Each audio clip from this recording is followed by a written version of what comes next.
Welcome back. Feel free to go ahead with your lunch and beverages while we introduce our next speaker. And I'm very pleased. This symposium just keeps getting better and better. And we now are happy to introduce Professor David Frock from Western State University School of Law. He's an associate professor of law and director of the Criminal Law Practice Center, Western State University College of Law, and he's also a major in the United States Air Force Judge Advocate General's Corps Reserve. He was voluntarily recalled to active duty in April of 2008 to serve as a military defense counsel with the Office of Military Commissions. In that capacity, he represents detainees at Guantanamo Bay who face trial by military commissions. He's also the acting senior individual mobilization augmentee and reserve coordinator at the Office of Staff Judge Advocate, Air Force Flight Test Center, Edwards Air Force Base, California. He has some wonderfully interesting stories to discuss with you over the noon hour about his experiences representing detainees at Guantanamo. And please help me welcome Professor David Frock.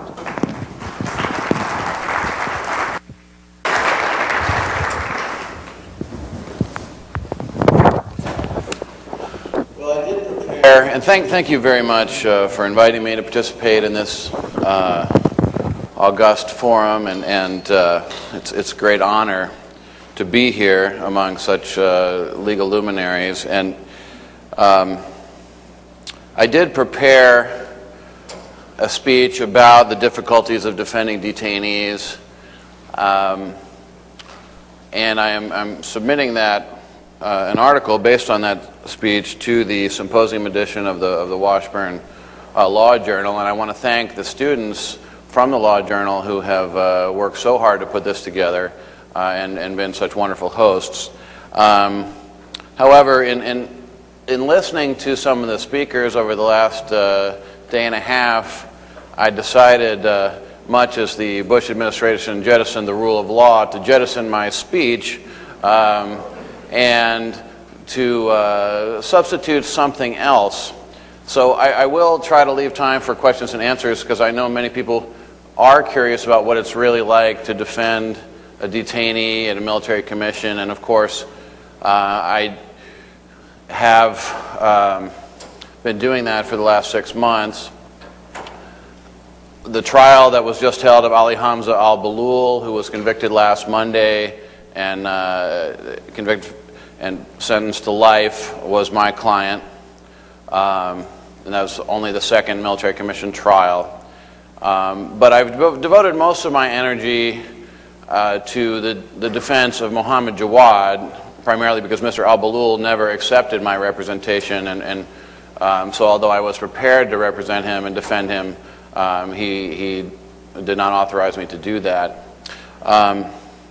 And I thought I would give you a snapshot of how the JAG, Military Defense Council, are defending the detainees. And I've been very inspired by Professor Margulies' presentation about his defense, and there are many wonderful civilian attorneys who represent the detainees in habeas and DTA, Detainee Treatment Act litigation.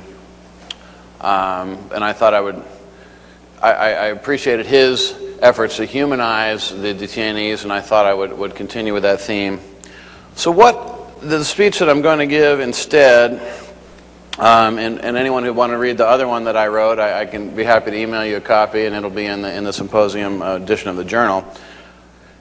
This is a closing argument that I gave on a motion to dismiss the charges against my client, Mohammed Jawad.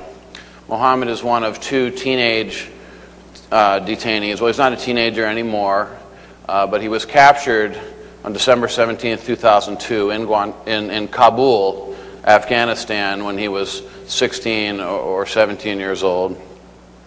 And so he is now the age of many of the first-year law students that are watching this today, 22, maybe 23 years old. The crime that he's accused of is throwing a hand grenade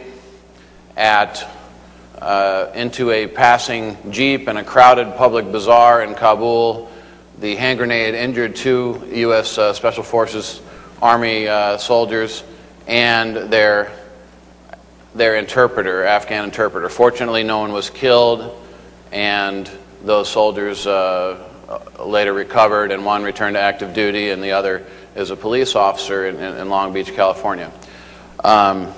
The interpreter was given a humanitarian visa to come to the United States and has been resettled in Virginia. Meanwhile, Mohammed Jawad has languished in Guantanamo for nearly 6 years.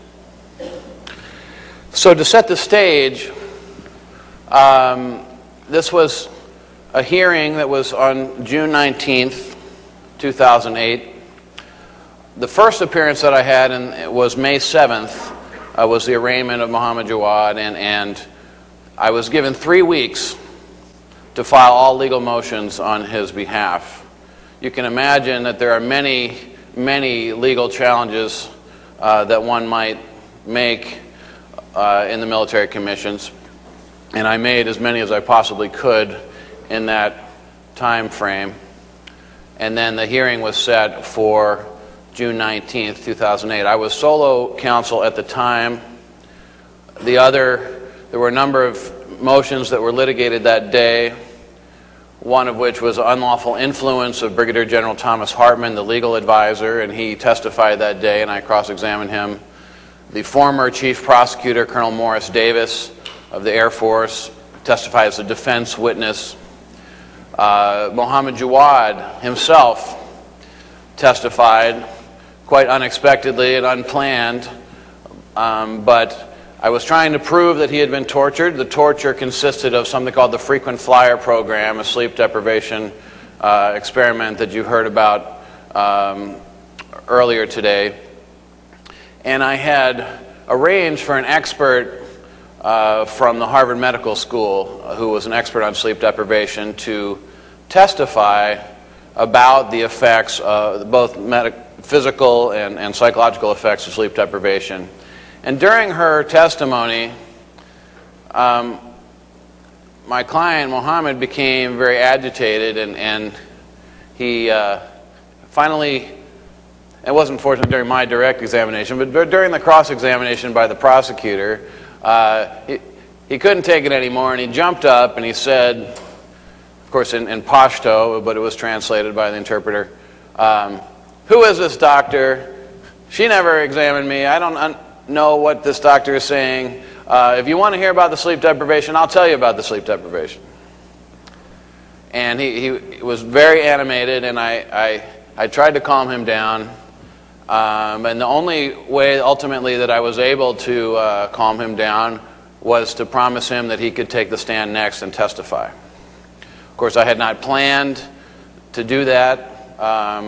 Putting your client on the stand for any purpose is fraught with peril, particularly when you haven't rehearsed in any way. And we really didn't have much of a relationship at that point. We were just getting to know each other. But he did take the stand and testified, and it was very moving, very poignant. And that was the first time that a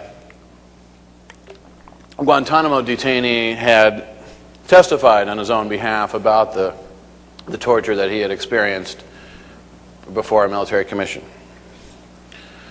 The hearing lasted 14 hours. I had asked for 2 days and had been denied, so we just kept pressing on until the night, into the night.